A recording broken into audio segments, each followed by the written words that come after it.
నేను దుబాయ్ వెళ్ళిన సంగతి అందరికీ తెలిసింది, ఎందుకంటే ఒకటే వీడియోలో హంగామా చూస్తున్నారు కదా నా స్టేటస్. అయితే దుబాయ్లో మన తెలంగాణ ట్రెడిషనల్ సాంగ్ ఒకటి చేసినామండి.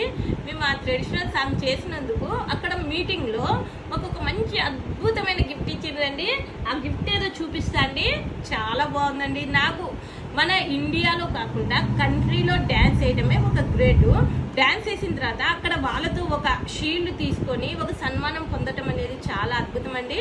నాకు ఇక్కడ కూడా నాకు చాలా షీల్డ్లు అవి వచ్చినాయి, కానీ దుబాయ్లో కూడా తెచ్చుకున్నా చూడండి, అది నాకు చాలా గ్రేట్ అనిపిస్తుంది. ఇది చాలా హ్యాపీ అండి. మేము చేసింది బతుకమ్మ సాంగ్ అండి. ఆ వీడియో కూడా మీకు పోస్ట్ చేస్తా. ఇప్పుడు మీతో నేను షేర్ చేసుకుంటున్నాను నేను ఎంత సంతోషపడ్డా అన్నది. చాలా బాగుంది కదండి. గిఫ్ట్ మీకు కూడా నచ్చే ఉంటుంది. గిఫ్ట్ వాల్యూ కదండి, మనకి కంట్రీస్లో మనకి గిఫ్ట్ తెచ్చుకోవడమే వాల్యూ.